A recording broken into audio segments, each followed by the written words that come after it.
Hello dear student, welcome to Gurukul class. मैं धर्मेंद्र गोस्वामी। जैसा पता है कि हम यहाँ पे डिस्कस कर रहे हैं सिविक्स या फिर पॉलिटिकल साइंस से रिलेटेड इंपॉर्टेंट क्वेश्चन सीरीज को। और याद देखिए, जो भी आपको यहाँ चैप्टर कराए जा रहे हैं सब चैप्टर वाइज यहाँ क्वेश्चन कराए जा रहे हैं, इसलिए एक एक क्वेश्चन को बहुत ही ध्यान से आप देखें। ठीक, तो चलिए यहाँ टाइम वेस्ट न करते यहाँ एक एक क्वेश्चन को डिस्कस करना शुरू करते हैं। देखिए, आज का हमारा पहला क्वेश्चन कह रहा है कि पारंपरिक देखिए कह रहा है कि पारंपरिक सुरक्षा नीति का मुख्य तत्व है। तो जो पारंपरिक सुरक्षा नीति होता है उसका मुख्य तत्व क्या होता है? तो याद रखिए, जो पारंपरिक सुरक्षा नीति होती है इसका जो मुख्य तत्व होता है वो होता है अपरोध भी होता है, रक्षा भी होता है और गठबंधन भी होता है।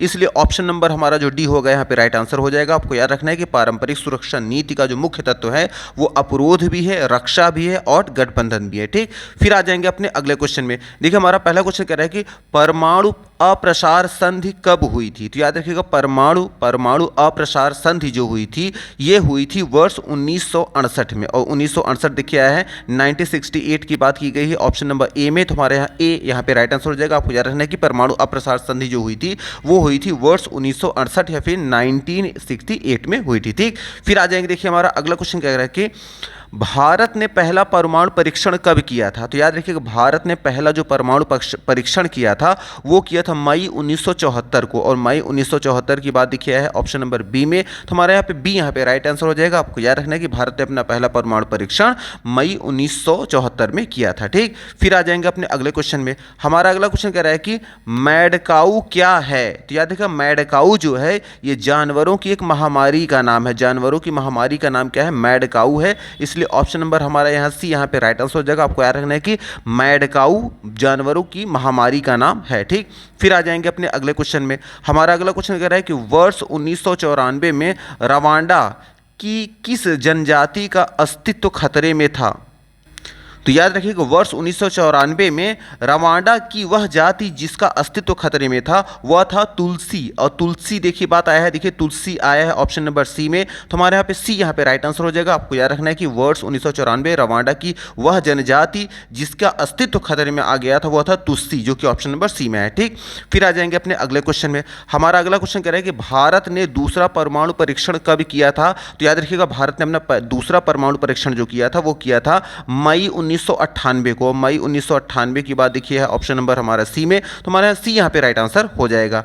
फिर देखिए, हमारा अगला क्वेश्चन कह रहा है कि अमेरिका के वर्ल्ड ट्रेड सेंटर पर हमला किस वर्ष हुआ था? तो याद रखिएगा, अमेरिका के वर्ल्ड ट्रेड सेंटर पर जो हमला हुआ था वह हुआ था वर्ष 2001 में। और 2001 की बात देखिए है ऑप्शन नंबर बी में। तो हमारे यहाँ पे बी यहाँ पे राइट आंसर हो जाएगा। आपको याद रखना है कि अमेरिका के वर्ल्ड ट्रेड सेंटर पर जो हमला हुआ था वो वर्ष 2001 में हुआ था। फिर देखिए, हमारा अगला क्वेश्चन क्या कह रहा है कि भारत का चीन के साथ युद्ध कब हुआ था? तो याद रखिएगा, भारत का चीन के साथ जो युद्ध हुआ था वो हुआ था वर्ष 1962 में। और वर्ष 1962 की बात देखिए है ऑप्शन नंबर डी में। तो हमारे यहाँ पे डी राइट आंसर हो जाएगा। आपको याद रखना है कि भारत का चीन के साथ जो युद्ध हुआ था वो वर्ष 1962 में हुआ था। फिर देखिए, हमारा अगला क्वेश्चन कह रहा है कि भारत ने किस वर्ष टोक्यो क्योटो प्रोटोकॉल पर हस्ताक्षर किए? तो फिर से क्वेश्चन को समझ लीजिए। क्वेश्चन कह रहा है भारत ने किस वर्ष क्योटो प्रोटोकॉल पर हस्ताक्षर किए?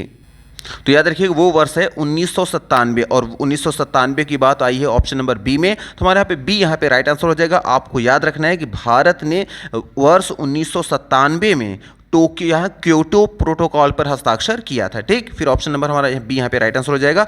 अच्छा, देखिए, हमारा 10th नंबर क्वेश्चन क्या कह रहा है कि भारत ने नव आर्थिक व्यवस्था की मांग के साथ कौन सी नीति अपनाई? तो याद रखिए, भारत ने नव आर्थिक व्यवस्था की मांग के साथ जिस नीति को अपनाई थी वह नीति है आपका गुट निरपेक्षता की नीति। और गुट निरपेक्षता की बात देखिए है ऑप्शन नंबर बी में। तो हमारे यहाँ पे बी यहाँ पे राइट आंसर हो जाएगा। आपको याद रखना है कि भारत ने नव आर्थिक व्यवस्था की मांग के साथ साथ गुट निरपेक्षता की नीति को अपनाई थी। ठीक, फिर आ जाएंगे देखिए अपने अगले क्वेश्चन में। हमारा अगला क्वेश्चन कह रहा है कि किन वर्षों के मध्य आंतरिक सुरक्षा से संबंधित गृहयुद्धों की संख्या में दुगनी बढ़ोतरी हुई? क्वेश्चन को एक बार समझ लीजिएगा। क्वेश्चन कह रहा है कि किस कौन वर्ष लेकर किस वर्ष, मतलब किस वर्ष से किस वर्ष के बीच में, है ना। यहाँ कह रहा है क्वेश्चन कि किन वर्षों के मध्य में आंतरिक सुरक्षा से संबंधित गृह युद्धों की संख्या में दुगनी बढ़ोतरी हुई? तो याद रखिएगा, वह वर्ष है वर्ष 1946 से 1991 के मध्य वर्ष 1946 से 1991 के मध्य में आंतरिक सुरक्षा से संबंधित गृह युद्धों की जो संख्या थी उसमें दुगनी बढ़ोतरी हुई थी, इसलिए हमारा ऑप्शन नंबर जो ए होगा यहाँ पे राइट आंसर हो जाएगा। फिर देखिए आ जाएंगे अपने अगले क्वेश्चन में। हमारा अगला क्वेश्चन कह रहा है कि वैश्विक स्तर पर हो रहे सशस्त्र संघर्षों में कितने प्रतिशत आंतरिक सुरक्षा से ही संबंधित हैं।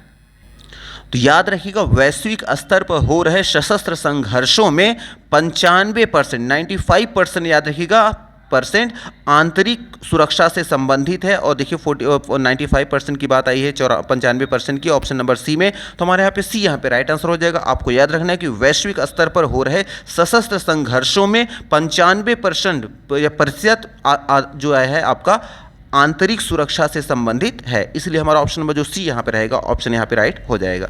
फिर देखिए हमारा अगला क्वेश्चन क्या कह रहा है कि सुरक्षा की पारंपरिक अवधारणा के तत्व कौन से हैं। तो याद रखिएगा सुरक्षा की जो पारंपरिक अवधारणा के जो स्रोत हैं वो आपका अवरोध भी है, शक्ति संतुलन भी है और गठबंधन भी है, इसलिए ऑप्शन नंबर हमारा डी यहाँ पे राइट आंसर हो जाएगा। ये तो एक बार क्वेश्चन और रिपीट हो गया, बस एक क्वेश्चन क्या था थोड़ा सा बदला हुआ लग रहा था, है ना। तो इसमें भी हमारा क्या रहेगा ऑप्शन नंबर डी यहाँ पे राइट आंसर हो जाएगा। फिर देखिए हमारा अगला क्वेश्चन क्या कह रहा है कि सुरक्षा की अपारंपरिक अवधारणा को क्या कहा जाता है। तो याद रखिएगा सुरक्षा की अपरंपरागत जो अवधारणा होती है, मतलब सुरक्षा की जो अपारंपरिक जो अवधारणा होती है उसे कहते हैं हम मानवता की सुरक्षा। और मानवता की सुरक्षा की बात देखिए है ऑप्शन नंबर बी में, तो यहाँ पे बी यहाँ पे राइट आंसर हो जाएगा। आपको याद रखना है कि सुरक्षा की अपारंपरिक अवधारणा को मानव की सुरक्षा कहा जाता है, इसलिए ऑप्शन नंबर हमारा यहाँ पे रहेगा बी, यहाँ पे राइट आंसर हो जाएगा। फिर आ जाएंगे अपने अगले क्वेश्चन में। हमारा अगला क्वेश्चन कह रहा है कि 2 से अधिक देशों या महाद्वीपों इत्यादि के परस्पर सहयोग से किस तरह की सुरक्षा होती है। तो याद रखिएगा 2 से अधिक देश हों या फिर महाद्वीप हों, इन सभी के बीच में जो पारस्परिक जो सहयोग होता है इससे सहयोग मूलक सुरक्षा होती है। और सहयोग मूलक सुरक्षा की बात ऑप्शन नंबर सी में है, तो हमारे यहाँ पे सी यहाँ पे राइट आंसर रहेगा। आपको याद रखना है कि 2 से अधिक देशों, महाद्वीप इत्यादि के पारस्परिक सहयोग से सहयोग मूलक सुरक्षा होती है, ठीक, इसलिए हमारा ऑप्शन नंबर जो सी होगा यहाँ पे राइट आंसर रहेगा। फिर देखिए हमारा अगला क्वेश्चन क्या कह रहा है कि अस्त्र नियंत्रण से संबंधित एंटी बैलिस्टिक मिसाइल संधि किस वर्ष प्रभावी हुई थी। तो याद रखिएगा अस्त्र नियंत्रण से संबंधित जो एंटी बैलिस्टिक मिसाइल जो संधि हुई थी यह 1972 से प्रभावी हुई थी। और 1972 की बात देखिए है और 1972 की बात आई है ऑप्शन नंबर सी में, तो हमारे यहाँ पे सी यहाँ पे राइट आंसर हो जाएगा। आपको याद रखना कि अस्त्र नियंत्रण से संबंधित एंटी बैलिस्टिक मिसाइल संधि जो हुई थी ये वर्ष 1972 से प्रभावी हुई है, इसलिए ऑप्शन नंबर हमारा यहाँ पे सी यहाँ पे राइट आंसर रहेगा, ठीक। फिर आ जाएंगे अपने अगले क्वेश्चन में। हमारा अगला क्वेश्चन कह रहा है कि किस दशक में जैविक खतरों से उभरने हेतु सहयोगात्मक सुरक्षा प्रणाली अनिवार्य हो गई। तो याद रखिएगा वह वर्ष है 1990 के दशक में। 1990 के दशक में हमारा ऑप्शन नंबर ए यहाँ पे राइट आंसर हो जाएगा। आपको याद रखना है कि 1990 के दशक में जैविक खतरों से उभरने हेतु सहयोगात्मक सुरक्षा प्रणाली अनिवार्य हो गई थी, इसलिए हमारा ऑप्शन नंबर ए यहाँ पे राइट आंसर हो जाएगा। फिर आ जाएंगे अपने अगले क्वेश्चन में। हमारा अगला क्वेश्चन कह रहा है कि खतरे के एक स्रोत कौन से हैं। जो खतरा का कहते हैं खतरे का एक स्रोत कौन सा है। देखिए ऑप्शन ए आया है आतंकवाद, ऑप्शन बी आया है मानवाधिकार का हनन, ऑप्शन सी आया है गरीबी तथा स्वास्थ्य, और ऑप्शन डी में है ये सभी। तो याद रखिएगा हमारा जो सभी आंसर होगा वो होगा ऑप्शन नंबर डी। खतरे के जो स्रोत होते हैं ना वो आतंकवाद भी है, मानवाधिकार का हनन भी है और गरीबी तथा स्वास्थ्य भी है, इसलिए ऑप्शन नंबर हमारा जो डी होगा यहाँ पे राइट आंसर हो जाएगा। फिर आ जाएंगे अपने अगले क्वेश्चन में। हमारा अगला क्वेश्चन कह रहा है कि जानबूझकर किए जाने वाली राजनीतिक एवं धार्मिक आधारित हिंसा को क्या कहते हैं। एक बार फिर से क्वेश्चन को समझ लीजिए। क्वेश्चन कह रहा है कि जानबूझकर किए जाने वाली राजनीतिक एवं धार्मिक आधारित जो हिंसा होती है उसे क्या कहते हैं। तो आपको याद रखना है ऐसी हिंसा को ही आतंकवाद कहते हैं। आतंकवाद ऑप्शन नंबर ए में है, तुम्हारा ए यहाँ पे राइट आंसर हो जाएगा। आपको याद रखना कि जानबूझकर किए जाने वाली राजनीतिक चाहे हो या फिर कोई धार्मिक आधारित हिंसा हो उसी को आतंकवाद की संज्ञा दी जाती है, ठीक। फिर आ जाएंगे अपने अगले क्वेश्चन में। हमारा अगला क्वेश्चन कह रहा है कि जिसका तात्पर्य मानव के मूलभूत अधिकारों से है। अब इन चारों ऑप्शन में बताना है हमें कि वो कौन है। तो याद रखिएगा, जिसका तात्पर्य मानव के मूलभूत अधिकारों से है उसे ही हम मानवाधिकार कहते हैं। और मानवाधिकार की बात है ऑप्शन नंबर बी में, तो हमारे यहाँ पे बी यहाँ पे राइट आंसर हो जाएगा। आपको याद रखना है कि मानवाधिकार का संबंध मानव के मूलभूत अधिकारों से है। ठीक, फिर देखिए हमारा अगला क्वेश्चन क्या कह रहा है कि आने वाले कितने वर्षों में गरीब देशों की जनसंख्या में तिगुनी वृद्धि होगी। तो याद रखिएगा, आने वाले कह सकते हैं आने वाले 50 वर्षों में, आने वाले 50 वर्षों में गरीब देशों की जनसंख्या तिगुनी हो जाएगी, वृद्धि हो जाएगी, ऐसा अनुमान लगाया गया है। और तिगुनी की बात देखिए यहाँ 50% की बात आई है, ऑप्शन यहाँ 50 की बात आई है, 50 गुनी की बात आई है ऑप्शन नंबर सी में। तुम्हारे यहाँ पे सी यहाँ पे राइट आंसर हो जाएगा। ठीक, फिर आ जाएंगे अपने अगले क्वेश्चन में। हमारा अगला क्वेश्चन कह रहा है कि निर्धनता से उत्पन्न होने वाली प्रमुख समस्याएं क्या हैं। तो देखिए, निर्धनता से उत्पन्न होने वाली जो प्रमुख जो समस्याएं हैं, वो पहला तो ये है आपका कि शांति की समस्या, मतलब शांति की समस्या, शांति आपको बिल्कुल नहीं मिलेगी, अशांति का वातावरण हो जाता है। दूसरा क्या है, मानव अधिकार की समस्या हो जाती है। इसका मतलब कि मानवाधिकार का भी कहीं भी कुछ भी मानवाधिकार का भी उल्लंघन बहुत किया जाता है। और तीसरा क्या है, शरणार्थियों की समस्या भी उत्पन्न हो जाती है। इसलिए ऑप्शन नंबर हमारा जो डी होगा ना, ये राइट आंसर हो जाएगा। तो याद रखना है कि निर्धनता से उत्पन्न होने वाली जो प्रमुख समस्याएं हैं वो शांति की समस्या भी है, मानवाधिकार की भी समस्या है और शरणार्थियों की भी समस्या है। इसलिए ऑप्शन नंबर हमारा यहाँ पे डी यहाँ पे राइट आंसर हो जाएगा। फिर आ जाएंगे अपने अगले क्वेश्चन में। हमारा अगला क्वेश्चन कह रहा है कि युद्ध के अतिरिक्त मानव सुरक्षा के कौन से खतरे हैं।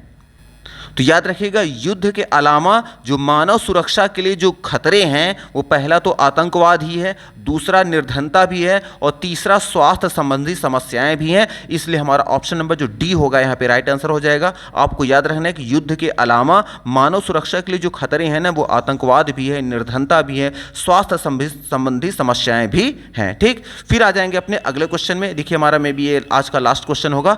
कह रहे सुमेलित कीजिए, देखिए कह रहे हैं ऑप्शन यहाँ सूची 1 सूची 2 से मिलाना है। अब एक तरफ है तथ्य और एक तरफ है संबंधित वर्ष। अब यहां पे हमें बताना है कि किस वर्ष में कौन सी घटना हुई थी, किस वर्ष में कौन सी घटना नहीं हुई थी। हमें ए बी सी डी को 1 2 3 4 से हमें क्या करना है, मैच कराना है।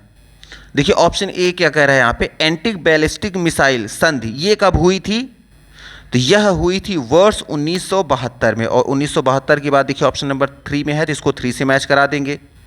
नेक्स्ट है परमाणु अप्रसार संधि, ये कब हुई थी। तो ये हुई थी वर्ष 1968 में, तो इसको हम 1 से मिला देंगे। नेक्स्ट ऑप्शन है भारत चीन युद्ध, ये कब हुआ था। तो ये हुआ था वर्ष 1962 में, इसको इसलिए हम 4 से मिला देंगे। और लास्ट हमारा है भारत का क्योटो प्रोटोकॉल पर हस्ताक्षर जो हुआ था, ये कब हुआ था। तो ये हुआ था वर्ष 1997 में, इसलिए इसको सेकंड से मिला देंगे। अब इसके अकॉर्डिंग अगर हम देखें कौन सा इसमें कूट जो वर्ड दिया गया है ऑप्शन ए बी सी और डी में, तो हमारा जो राइट आंसर होगा वो होगा option number D. Option number D हो जाएगा, क्योंकि देखिए ए को हमने मिलाया है किससे, 3 से मिलाया है, बी को हमने मिलाया है फर्स्ट से, सी को मिलाया है हमने 4 से और डी को मिलाया है हमने 2 से। तो ये हमारा क्या हो जाएगा, डी यहाँ पे राइट आंसर हो जाएगा। तो मे भी यहाँ 1 बाई 1 सारे क्वेश्चन आपको समझ में आ गए होंगे। अगर सारी चीजें समझ में आ रही है प्लीज वीडियो को लाइक करना और चैनल को सब्सक्राइब करना ना भूले। और हाँ, अगर आप हमारे टेलीग्राम चैनल को ज्वाइन करना चाह रहे हैं तो आप हिंदी में टाइप करें गुरुकुल, हिंदी में क्या करेंगे, हिंदी में टाइप करेंगे गुरुकुल और इंग्लिश में टाइप करेंगे क्या, क्लासेस। जैसे ही ये टाइप करेंगे हिंदी में गुरुकुल और इंग्लिश में टाइप करेंगे क्लासेस, तो आपको टेलीग्राम चैनल मिल जाएगा, उसमें आपको सारी वीडियोस मिल जाएंगी जो भी अभी तक दी गई हैं। ठीक, तो चलिए आज कितने रखते हैं। Thank you very much for watching this video. Thank you.